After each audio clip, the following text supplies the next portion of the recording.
तो external respiration हो गया था है?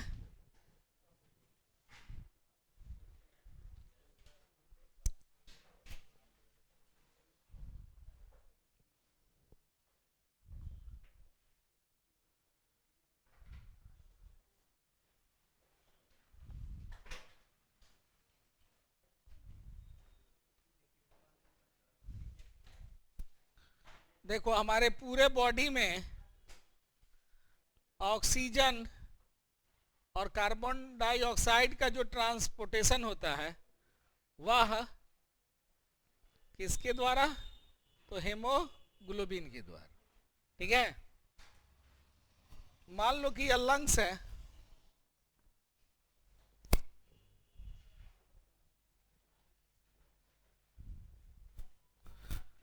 और ये बॉडी का सेल है। ठीक है, तो इस लंग्स में आया क्या?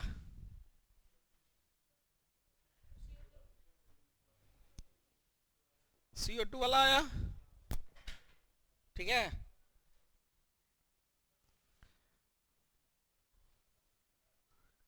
और बाहर से लंग्स में आया O2 सांस के द्वारा। हवा लिया ना जी? अच्छा,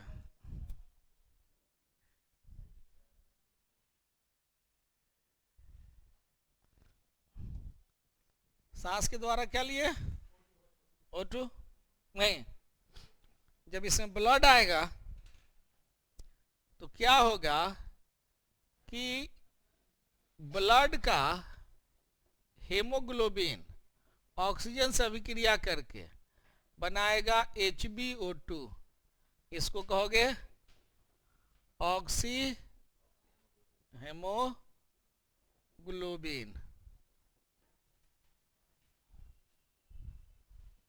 ठीक है, इसका जो रंग होगा वो पिंक होगा।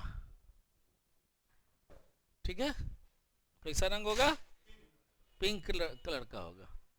ठीक है, और यह ऑक्सी हेमोग्लोबिन क्या करेगा कि जब पहुंचेगा सेल में तो यहां पर ऑक्सीजन छोड़ देगा, और जो ऑक्सीजन था वो कार्बन ग्लूकोज से अभिक्रिया करके क्या उत्सर्जित किया? CO2। और इस CO2 को कौन ग्रहण कर लेगा? Hb प्लस CO2 क्या बना लेगा? इसको कहेंगे हम लोग कार्बोक्सी हेमोग्लोबिन। यह भी अस्थाई बन गया। क्या बन गया? अस्थाई कंपाउंड। और फिर ये पहुंच कहाँ गया? लंग्स में। क्या छोड़ा इसने लंग्स में? ठीक है, छोड़ दिया तो ये CO2 सांस के द्वारा बाहर निकल गया। ठीक है, इसका रंग जो होगा वो डीप रेड होगा ना। इस तरह से यह क्रिया आपका चलता रहेगा। ठीक है, तो ऑक्सीजन ले जाने का कैरियर कौन था? हेमोग्लोबिन ने ऑक्सीजन कहां लोड किया? कहां अनलोड किया? फिर सेल से क्या लोड किया? उसको फिर लाकर कहां अनलोड किया? इस तरह से लोडिंग अनलोडिंग क्रिया चलती रही। और इसको चलाया कौन? हेमोग्लोबिन। अगर कहीं गलती से ई हेमोग्लोबिन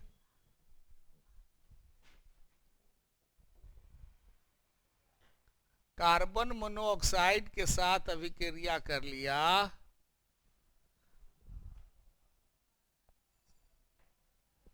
कि कार्बोक्सिक हेमोग्लोबिन होगा कि डीऑक्सी हेमोग्लोबिन होगा?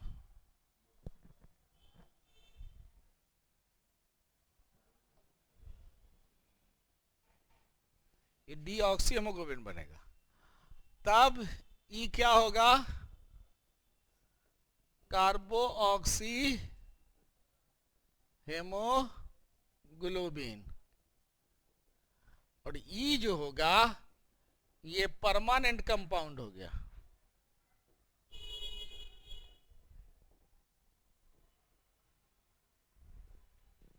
जब ये परमानेंट यौगिक हो जाएगा तो किसकी कमी होगी हमारे शरीर में? जब ऑक्सीजन की कमी होगी तो क्या होगा? नींद आएगी, बेहोशी होगा और आदमी की मौत हो जाएगी। नहीं? अच्छा, आया कौन? और हेमोग्लोबिन से ऑक्सीजन क्रिया करके क्या बनाया? Oxy haemoglobin. वो ऑक्सी हेमोग्लोबिन अस्थाई यौगिक है कि अस्थाई यौगिक? अस्थाई यौगिक। क्या है वो अस्थाई यौगिक कहा गया? सेल में किसको छोड़ दिया? O2 को छोड़ दिया, ऑक्सीजन छोड़ दिया, फिर वहां से क्या ले लिया? क्या लिया? CO2 लेकर क्या बनाया? Deoxy haemoglobin. क्या बनाया? क्या बनाया? वो डीऑक्सी हेमोग्लोबिन लेकर कौन पहुंचा? कहां पहुंचा? लंग्स में जब पहुंचा तो यहां क्या छोड़ दिया? अब फिर क्या ले लिया? फिर कहां छोड़ा? क्या छोड़ दिया? फिर वहां से क्या लिया? इस तरह से यह चलते रहना है ना, है? उसके जगह पर वो ले ले अगर जाकर क्या यहाँ पर ना, अगर वहां पर कार्बन मोनोऑक्साइड ले ले तो क्या हो जाएगा? ऑक्सीजन की कमी हो जाएगी। नहीं? जैसा कि आप देखते होंगे कि जाड़े के दिन आ गया ना, अभी बंद कमरे में अगर अंगीठी जलाओगे तो क्या होगा कि ऑक्सीजन की कमी होगी और कार्बन मोनोऑक्साइड गैस निकलेगा, और जब आदमी उसको सूंघेगा बेहोश हो जाएगा, धीरे धीरे ऑक्सीजन खत्म हो जाएगा और उसकी मौत हो जाएगी। पूरा कमरा बंद करके जब जलाइएगा। अच्छा, ट्रक ऑक्सीजन और कार्बन डाइऑक्साइड होने वाला ट्रक कौन है?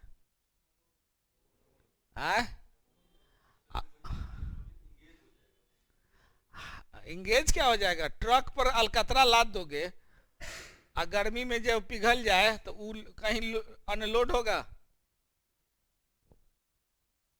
अलकतरा उजलोगे तो उजलाएगा, लेकिन एक जगह पर बालू ला दो, वहां अनलोड करो, ओकरा जगह से ईंटा लेकर पहुंचा दो, तो बालू और ईंटा लोड अनलोड आराम से हो जाएगा।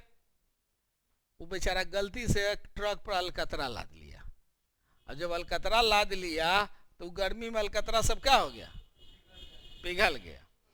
अब जाके वहां जाकर उछल रहा है तो अनलोड नहीं हो रहा है।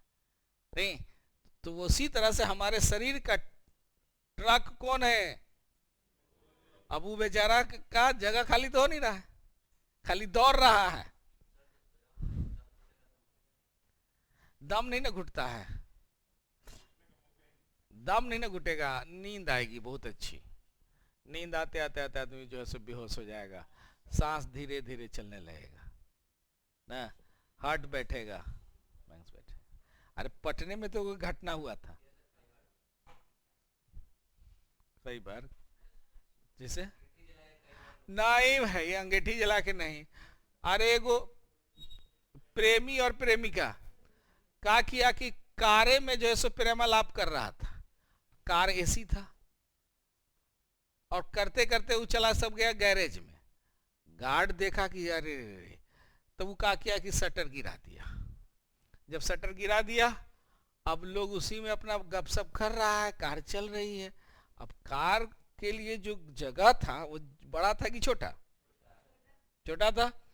अब बताओ कि जब कार से जो धुआं निकलेगा उसी धुआं को ना एसी खींचता है? अब उसके जगह पर वो क्या खींच लिया? Carbon monoxide. अब कार्बन मोनोऑक्साइड खींच लिया, दोनों जो है सो सूंघा और सुतले रह गया। कल होकर जब बड़का भैया को जाना था कहीं बाहर, कहा गाड़ी की चाबी कहाँ है, गाड़ी की चाबी कहाँ है? हुआ कि हो सकता है कि कहीं कारे में होगा ना। शटर उठा के देख रहा है, जाए तो दोनों ही में सुतल है। जब दरवाजा खोला गया तो दोनों मृत। अब उसके लिए जो है सो केस मुकदमा हुआ, चूंकि लड़की जो थी वो बहुत बड़े पैसे वाली थी, जिसकी पहुंच बहुत आगे थी।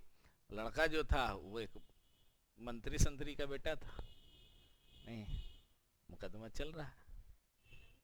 हाँ, न्यायालय है, न्याय को फंसा देना है और क्या। हाँ? पटना का ही घटना था, राजवंशी नगर का। तो अरे बहुत हाई प्रोफाइल केस हुआ था वो ना। हमको तो लग रहा है कि 15-16 साल पहले ही का, जिस समय साधु यादव वगैरह हुआ करते थे, उस जमाने की घटना है। इसलिए पढ़ो लिखो, नौकरी करो, एक वो कार खरीदो, लेकिन सावधानी रखना सब कि जब ट्रैफिक जाम रहे ना तो वहां पर थोड़ा सा शीशा गिरा लेना कि ताकि एयर का ट्रांजैक्शन होता रहे। नहीं तो क्या होगा, जब उससे खींचना जब शुरू करेगा ना तो वहां तो चारों तरफ तो केवल गाड़ी गाड़ी लगी हुई है, और सारा लोग जो है सो अपन एसी बंद खुले रखता है। नहीं तो उससे जो है सो निकलेगा कार्बन मोनोऑक्साइड, और वो जो है सो आपके एसी द्वारा खींच लेगा। और ऐसे खिड़की थोड़ा सा खुला रहेगा तो वातावरण का, हवा का ट्रांजैक्शन होगा ना। लेकिन लोग एसी के चलते लोग खोलता नहीं है खिड़की, गर्मी घुस जाएगा, गर्मी घुस जाएगा। और जो गर्मी घुस रहा है वो तो सीधे अंदर ही जाके काम करेगा। नहीं, हाँ, हो गया, समझ में आ गई बात? वही लिखे हैं कि अगर वही कार्बन, ये कार्बन मोनोऑक्साइड गैस अगर हेमोग्लोबिन के साथ मिल गया तो वो परमानेंट कंपाउंड बना लेगा। जब परमानेंट कंपाउंड बनेगा तो वो CO2 अलग नहीं होगा, CO तो अलग नहीं होगा। जब अलग नहीं होगा तो फिर ऑक्सीजन कहाँ लोड कर पाएगा? नहीं। इसलिए रात में जब भी आपको अंगीठी जलाना हो तो वेंटिलेशन होना चाहिए। नहीं है घर में वेंटिलेशन तो एक खिड़की खोल दो थोड़ा सा, ताकि एयर का ट्रांजैक्शन होता रहे ना। ठीक है, मिटाते हैं।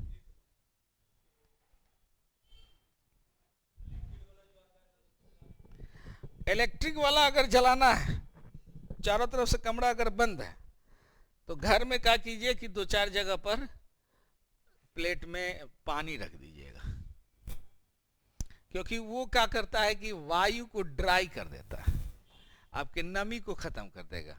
तो वायु का जब नमी खत्म हो जाएगा तो जब वो सांस जब आप लीजिएगा गर्म हवा, तो उससे क्या होगा कि आपका फेफड़ा ड्राई अप हो जाएगा, सूखेगा। तो जब फेफड़ा अगर बहुत सूख गया तो बीच बीच में फट जाएगा, तो फटेगा तो नाक मुंह से ब्लीडिंग होने लगेगा। माने एसी हीटर चला के फैनो चलाएगा। ओ तो ब्लोअर न कहो, ब्लोअर जलाना रहा है तो ब्लोअरो जला रहे हो तब पर भी पानी रखना होगा, क्योंकि ब्लोअर से वो हवा कैसे देगा, गर्म की ठंडा? तो गर्म हवा तो नमी को सूखेगा ना जी। हा? नहीं, तो इसलिए जब भी आपको चलाना है तो थोड़ा सा कहीं पानी रख दीजिएगा, कटोरा में या छिपा में या थाली में रख दीजिए, कि ताकि वो एवापोरेट होगा और नमी वातावरण का सूखना नहीं चाहिए। घर का नमी बना रहेगा तो कोई दिक्कत नहीं है। कहिए पढ़ा दिए है, पूछे ना, तुम घरे गया हुआ था तभी पढ़ा दिए थे। अच्छा, कोई बात नहीं।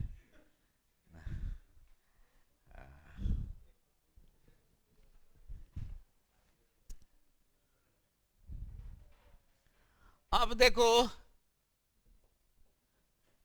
सेलुलर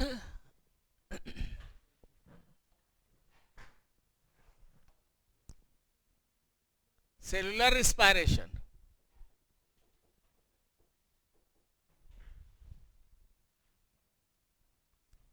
ये 2 प्रकार के। एक होता है and aerobic respiration, अनाक्सी श्वसन। दूसरा हो गया एरोबिक रिस्पायरेशन,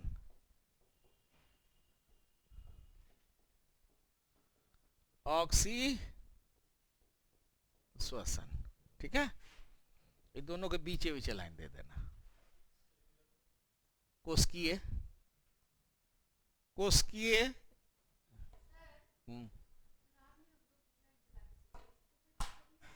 क्या नहीं दिक्कत है, दिक्कत, लेकिन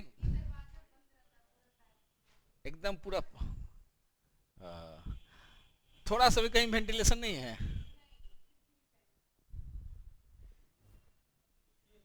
नहीं तो तू रात में का 2 बार दरवाजा खोल देना। हाँ, जैसे वॉशरूम जानते हो के समय थोड़ा दरवाजा खोल के चल जाना। दरवाजा खोल के नहीं सुना है, जैसे रात में कभी वॉशरूम जा रही हो ना तो करना क्या कि दरवाजा उस समय खोल देना। रात में 1 आध 2 बार ट्रांजैक्शन हो जाना चाहिए हवा का। नहीं,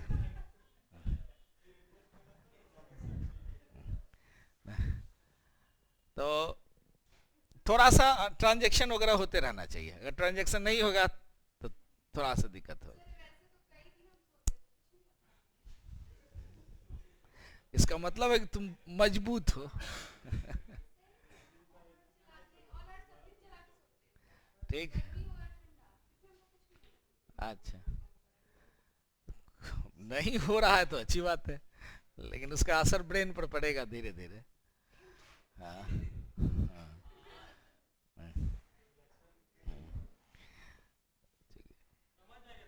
हाँ। तो 2-4 बार, 1 आध 2 बार जो है ना, रात में कभी उठो तो उसको दरवाजा खोल दोगे, उतने में ट्रांजैक्शन हो जाएगा ना। तो मच्छरदानी कहने लगाती है क्या है?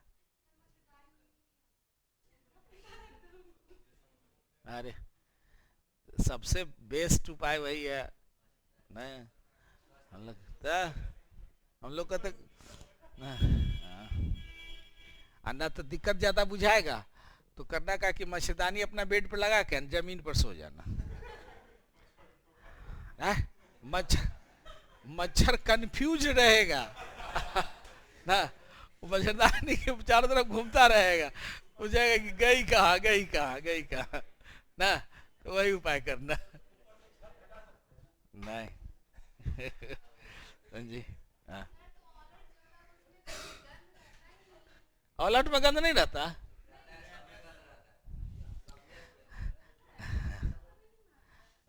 नाक साफ करके सोना। चलो आ गया। क्योंकि जिस कमरा में रहती हो उसका जो हवा है वो तुम्हारे लिए सफिशिएंट है।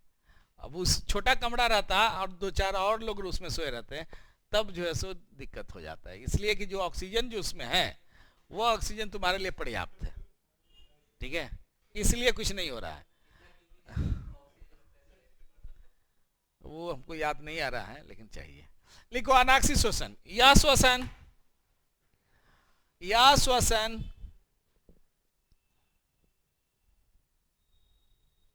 ऑक्सीजन के अनुपस्थिति में होता है।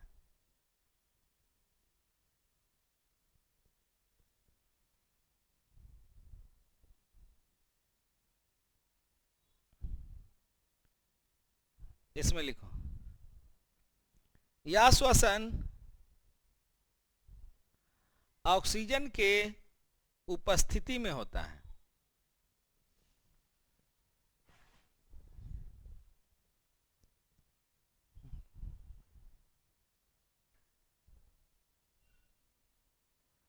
ऑक्सीजन के उपस्थिति में होता है।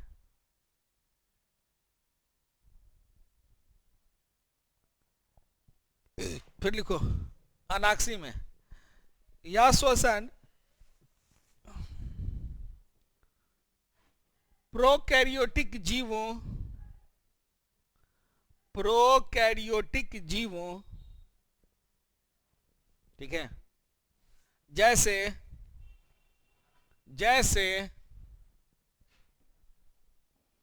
सभी तरह के बैक्टीरिया माइकोप्लाज्मा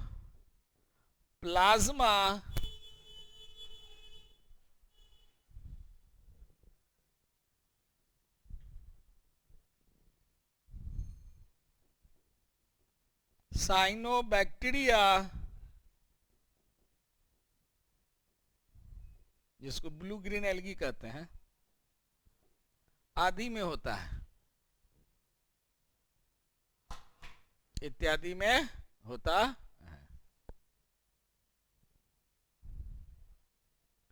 साथ ही, हाँ उसी में लिखो, साथ ही अंकुरित अनाज में भी यह श्वसन होता है, अंकुरित बीज में ही यह श्वसन होता है।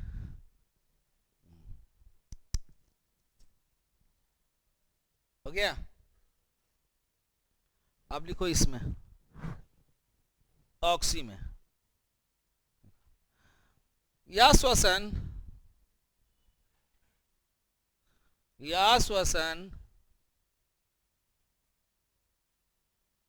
बहुकोशिकीय जीवों में होता है।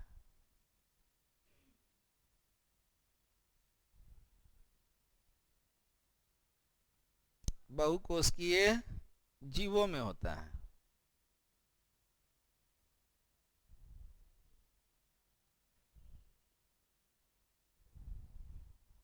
हो गया? लिखो, इस श्वसन में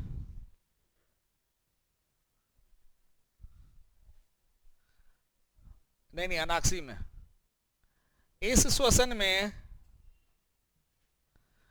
ग्लूकोज के आंशिक विघटन से मतलब पार्शियली डिकम्पोजिशन, आंशिक विघटन से, पार्शियली डिकम्पोजिशन से 2 एटीपी ऊर्जा मिलती है।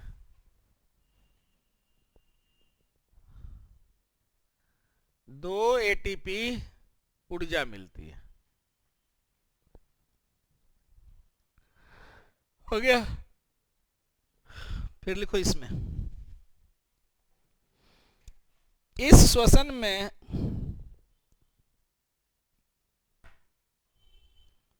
ग्लूकोज के पूर्ण विघटन से,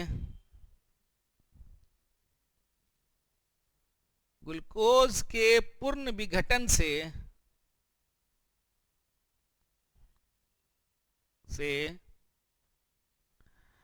38 एटीपी ऊर्जा मिलती है, ऊर्जा मिलती है।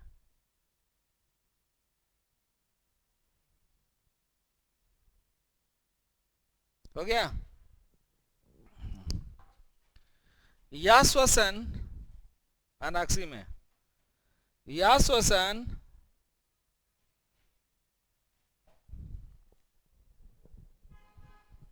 कोशिका के साइटोप्लाज्म में होता है। साइटो यानी कि जीव द्रव, कोशिका द्रव नहीं, साइटोप्लाज्म कोशिका द्रव साइटोप्लाज्म में होता है, जिसे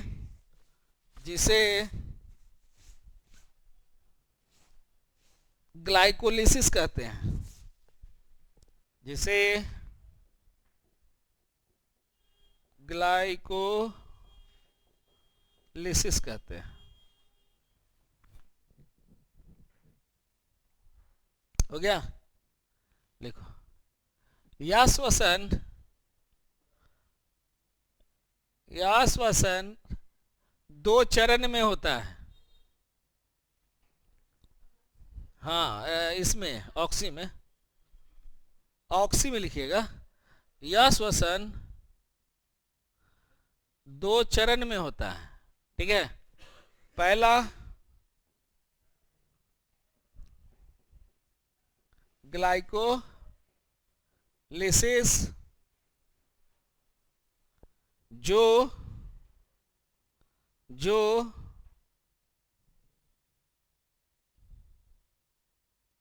साइटोप्लाज्म में होता है,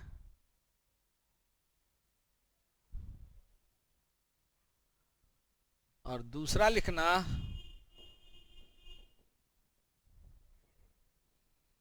क्रेब्स साइकिल। क्रेब्स साइकिल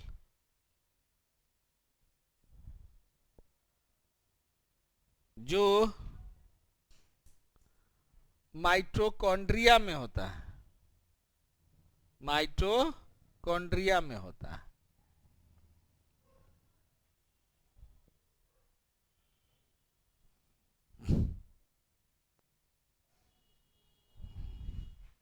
उसी में लिखो, ग्लाइकोलिसिस से 2 एटीपी ऊर्जा का लाभ होता है।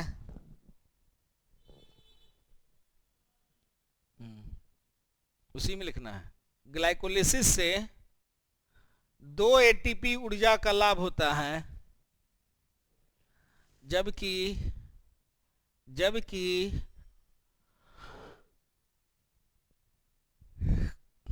क्रेब्स साइकिल से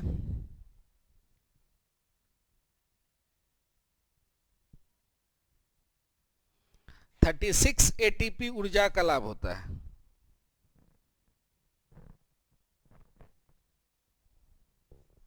हाँ, 36 एटीपी ऊर्जा का लाभ होता है, ठीक है। अब लिखो अनाक्सी श्वसन। इस अनाक्सी में देखो, इस श्वसन का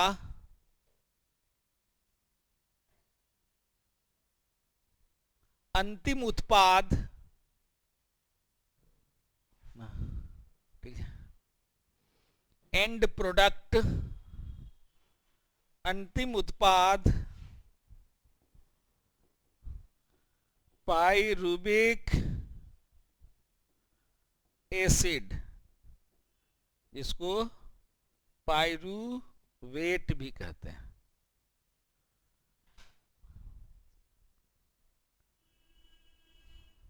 अंतिम उत्पाद पाइरुविक एसिड है। उसमें लिखो, इस श्वसन का अंतिम उत्पाद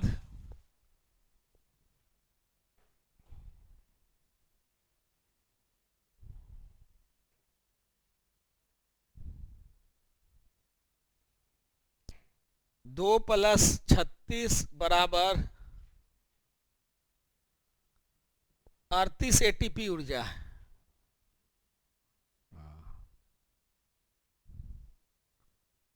38 एटीपी ऊर्जा हो गया। चलिए नोट में लिखिए,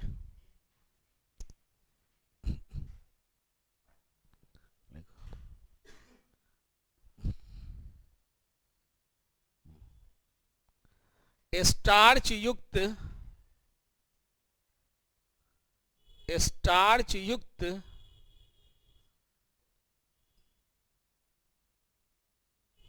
पदार्थों के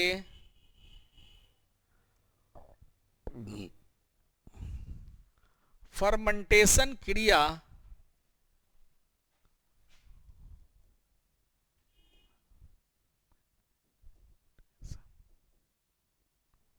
जिसको कहोगे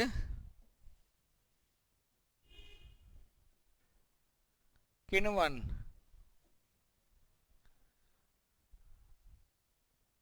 क्रिया में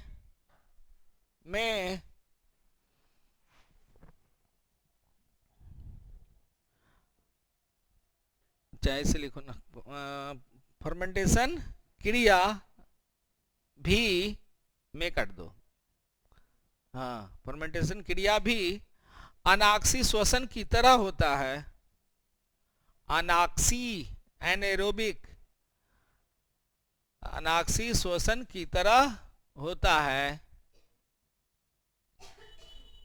जिससे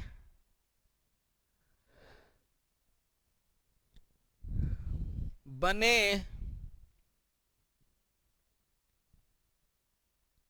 पायरुविक एसिड, पायरुविक एसिड, इससे बने पायरुविक एसिड इथाइल अल्कोहल में, इथाइल अल्कोहल में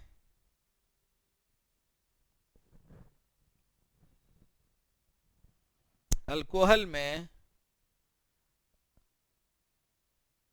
बदल जाता है। इथाइल अल्कोहल में बदल जाता है। ठीक है, अब लिखो नेक्स्ट पॉइंट, दूसरा नोट। हमारे शरीर में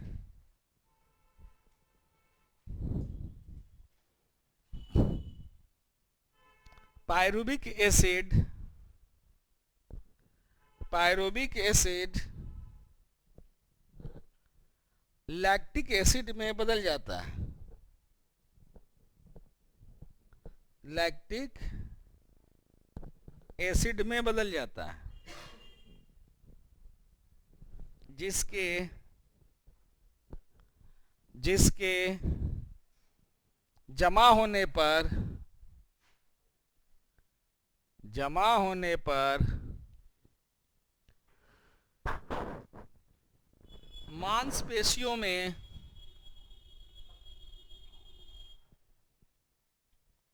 थकान और दर्द होता है।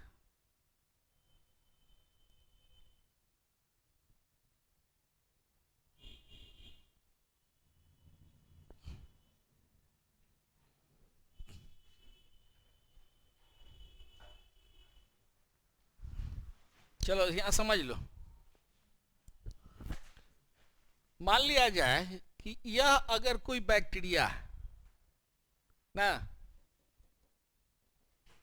ये एक प्रकार का बैक्टीरिया है,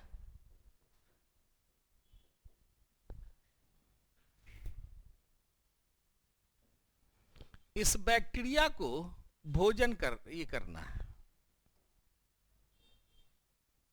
इस बैक्टीरिया को सांस लेना है। ये क्या करेगा कि अंदर कार्बोहाइड्रेट यानी ग्लूकोज लेके चला गया, कोशिका के अंदर ले गया, नहीं, ये बैक्टीरिया है। अब इसके अंदर जब ग्लूकोज जाएगा तो ग्लूकोज यही है ना, C6H12O6, ठीक है। और बिना ऑक्सीजन के यह टूट जाएगा दो चीज में, ठीक है। 2 ATP ऊर्जा में और पायरुविक एसिड में। टूट गया नहीं,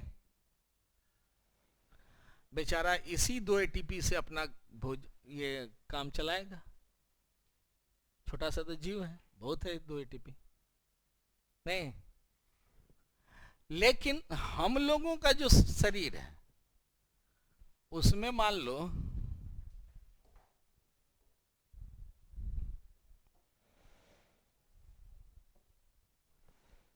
ये हम लोग का सेल है, इस सेल के अंदर न्यूक्लियस है, यह एंडोप्लाज्मिक रेटिकुलम है और यह माइटोकॉन्ड्रिया है नहीं, ठीक है।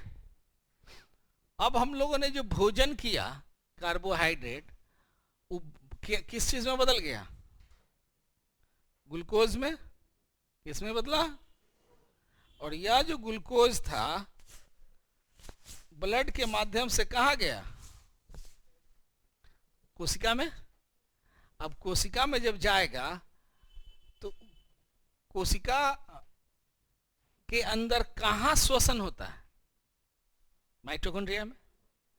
अभी ग्लूकोज इस माइटोकॉन्ड्रिया के पास जाएगा। ये जो ग्लूकोज था C6H12O6, ये कहेगा माइटोकॉन्ड्रिया को कि भाई हमको अंदर जाने दो, और तुम्हारे पास जो भी इंजाइम है उससे तोड़कर ऊर्जा बनाओ, इस आदमी को जरूरत है।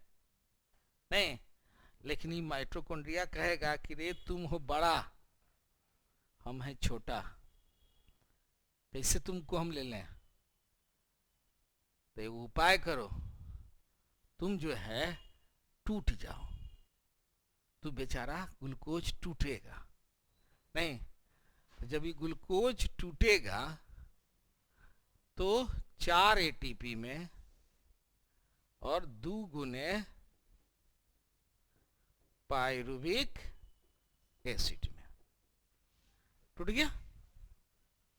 नहीं, इतना जो क्रिया हुआ, इस क्रिया को क्या कहोगे? ग्लाइको। ये क्रिया हुआ कहाँ? कहाँ हुआ? साइटोप्लाज्म। अब क्या होगा कि ई पायरुविक एसिड चला जाएगा कहाँ? माइटोकॉन्ड्रिया में। और इस माइटोकॉन्ड्रिया में इस तरह से उंगली नुमा एगो संरचना होती है जो डबल मेम्ब्रेन का बना होता है। इस संरचना को जानते हो क्या कहते हैं? क्रिस्टी। क्या कहोगे? और इसके अंदर जो ये सब भाग बच गया, ये सब जो शेष भाग बचा ना,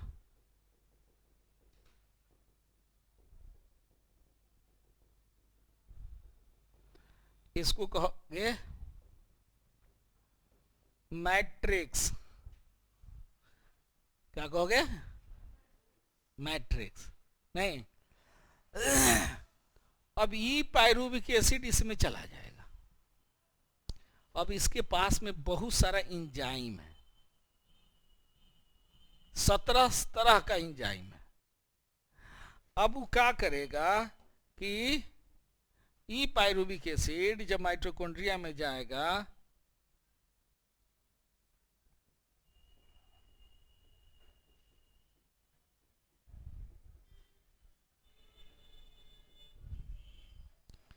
या टूट जाएगा 3 चीज में, 36 ATP में,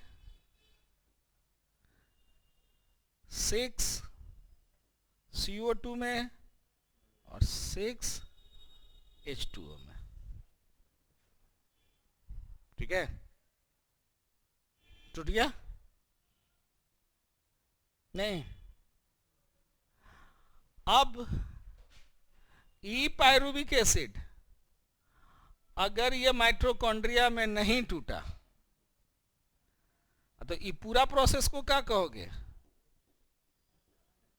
क्रेब्स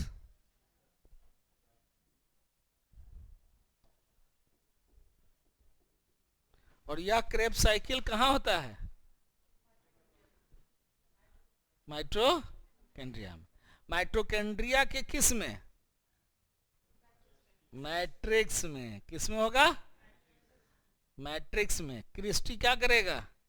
इंजाइम देगा। नहीं, अब जरा सा सुनिए एक चीज और। अगर ई बैक्टीरिया महुआ, महुआ का नाम सुने हो? देखे भी हो। महुआ स्टार युक्त है। महुआ स्टार्च युक्त है कि नहीं? चावल, अंगूर स्टार्च युक्त है कि नहीं? एकरा में जब बैक्टीरिया लग जाएगा तो किण्वन होगा।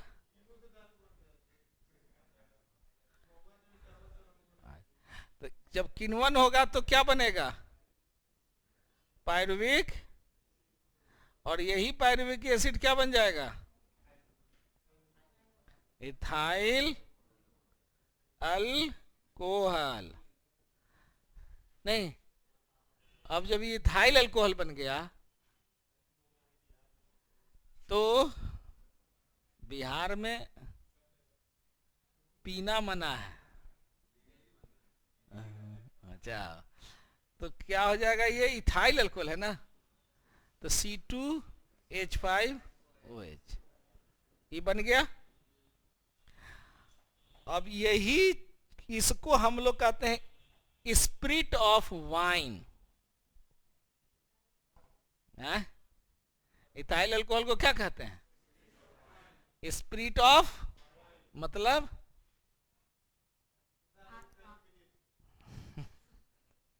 शराब की आत्मा। जितना भी शराब बनेगा सब में इथाइल अल्कोहल रहना चाहिए। कौन घाव पर लगाए वाला? वो अल्कोहल है नहीं, तो उसको हम लोग कहते हैं स्पिरिट ऑफ वाइन। अगर यह ज्यादा देर धूप में रह गया, उसमें का एक कार्बन निकल गया, और निकल कर क्या बन जाएगा? मिथाइल अल्कोहल, जो हो जाएगा CH3OH। अब ई पिएगा तो आंख से आन्हर, और नहीं तो मरिए जाएगा। कोनो को पिलाना है का? अच्छा, तो यही है मिथाइल अल्कोहल। इसलिए जितना भी आप देखोगे आयुर्वेद की दवा जो होती है ना, सब मिथाइल अल्कोहल रहता है। लेकिन हाँ हाँ हाँ सर, हाँ धूप में रख दे, तब ना देखते हो ताड़ी को लोग क्या करता है, रख देता है धूप में, हाँ क्योंकि में नशा ज्यादा आ जाए, है ना। ठीक है। और मनुष्य के शरीर में ई पायरुविक एसिड अगर नहीं हुआ तो क्या बन जाएगा? Lactic acid. अब सुनो, क्यों हम आप लोगों को कहते हैं कि सुबह में टहलो, रात में तो खूब पसंद से खा लिया सब ना, दिन भर जैसे तैसे खाते हो, रात में पसंद से पलथी मार के जितना मिला सब भर लिए। अब क्या हुआ कि जब खा लोगे तो खा लेने के बाद में वो सब पचेगा, पच जाने के बाद में सब कार्बोहाइड्रेट बन गया, वो सब कार्बोहाइड्रेट ग्लूकोज बना। वो ग्लूकोज जो है वो आप जब तोड़ोगे तो सांस में ऑक्सीजन ज्यादा दोगे कि कम? रात में कुश्ती लड़ते हो, हा? रात में तो आराम से सोते हो, रेट ऑफ रिस्पायरेशन रात में तेज रहता है कि ज्यादा?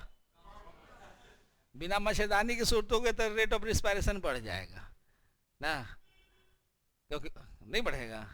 हाँ, कभी इधर मारोगे कभी इधर मारोगे कभी ऐसे करोगे तो अपने बढ़ जाएगा, हाँ? नहीं, तो रेट ऑफ रिस्पायरेशन रात में कम रहता है, हाँ, और ऑक्सीजन आपको कम मिलेगा। जब ऑक्सीजन कम मिलेगा तो क्या बनेगा आपका? Pyruvic acid. ई पायरुविक एसिड का कन्वर्सन एटीपी में नहीं हुआ। जब नहीं हुआ तब क्या होगा? इस सब पायरुविक एसिड धीरे धीरे धीरे दोपहर आते आते आते आते लैक्टिक एसिड में बन गया। अब नींद आएगा, थकान होगा, मन नहीं करेगा पढ़ने का। लेकिन जब सुबह सुबह टहल लोगे तो जितना पायरुविक एसिड बना था सब क्या हो गया? टूट कर क्या बन गया? एटीपी। टूट कर क्या बन गया? एटीपी क्या है? एनर्जी है। और जब पॉकेट में एनर्जी रहेगा तो मन मानेगा, कुछ ना कुछ तो करबे करेंगे, पढ़बे करेंगे, नहीं? तो इसलिए फ्रेशनेस चाहते हो तो सुबह में उठकर जितना आपका पायरुविक एसिड था सबको तोड़कर एनर्जी बना लो। अब आइए परीक्षा उपयोगी बात। एक अणु ग्लूकोज से, ध्यान से देखो सब, एक अणु ग्लूकोज से कितने पायरुविक एसिड बनते हैं? एक अणु ग्लूकोज से कितना ऊर्जा हमको मिलती है? 36 की 38? यहां से 2 एटीपी खर्च हो गया, 2 एटीपी खर्च हो गया। कैसे खर्च हो गया? इसको यहां तक भेजने में। तो बचा यहां कितना? तो ग्लाइकोलिसिस से आपको कितनी ऊर्जा मिलेगी? हैं? और क्रेब साइकिल से कितनी? टोटल कितना? क्रेब साइकिल से कितना ऊर्जा मिलेगा आपको? और ग्लाइकोलिसिस से एक पायरुविक एसिड से कितना एटीपी? एक पायरुविक एसिड से 2 पायरुविक एसिड से कितना है? तो एक पायरुविक एसिड से, तो एक अणु पायरुविक एसिड से ऊर्जा कितना मिला? 18। ठीक है, ये कहानी खत्म। कल तो हम रहेंगे नहीं, अब मंडे को।